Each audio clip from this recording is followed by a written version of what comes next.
അപ്പം ഇത് ഉപ്പിട്ടിട്ട് നന്നായിട്ട് കഴുകാം. മുറിച്ച് വെച്ച കൂന്തളാണ്. ഉപ്പിട്ടിട്ട് നന്നായിട്ട് കഴുകാം. കൂന്തൾ ഉണ്ടാക്കാൻ വലിയ ഉള്ളി നന്നായിട്ട് മുറിക്കാം. പിന്നെ ഇഞ്ചി, വെളുത്തുള്ളി, പച്ചമുളക്, തക്കാളി, മല്ലിയില, കറിവേപ്പില ഇതൊക്കെ മുറിച്ച് വയ്ക്കാം. പാനെടുത്ത് പത്ത് വയ്ക്കാം. പാനിലേക്ക് നമുക്ക് വെളിച്ചെണ്ണ ഒഴിച്ച് വെക്കാം.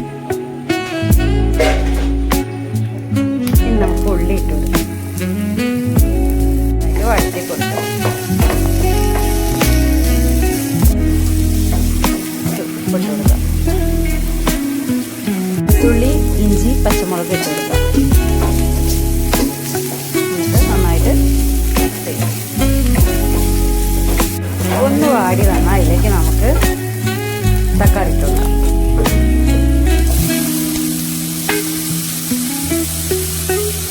ഇത് നന്നായിട്ട് വാടി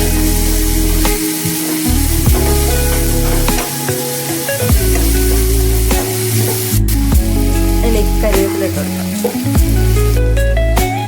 അതിലേക്ക് 1.5 സ്പൂണ്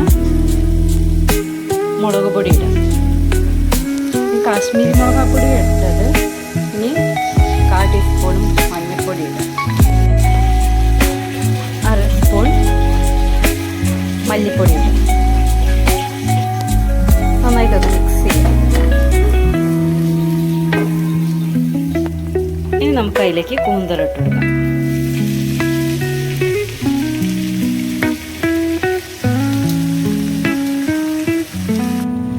എന്നിട്ട് ഒന്ന് മിക്സ് ചെയ്യാം. എന്നിട്ട് നന്നായിട്ടൊന്ന് ഇങ്ങനെ സെറ്റായിട്ട് വെക്കുക. മൂടി വയ്ക്കാം. നമുക്ക് തുറന്ന് നോക്കാം.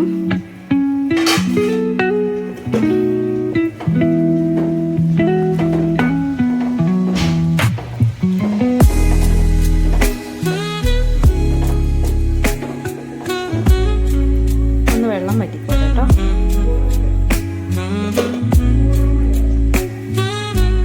വറ്റി വരുമ്പോൾ നമുക്ക് അതിലേക്ക് മല്ലിയില,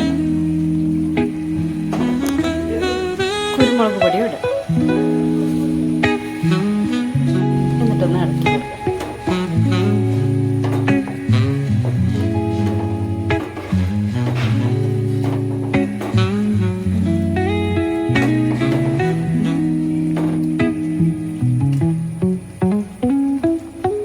നന്നായി മൂടി വെച്ചിട്ട് ഒരു 5 മിനിറ്റ് കഴിഞ്ഞ് നമുക്ക് കുറച്ച് പച്ചവെളിച്ചെണ്ണ ഒഴിച്ചിട്ട് സെർവ് ചെയ്യാം.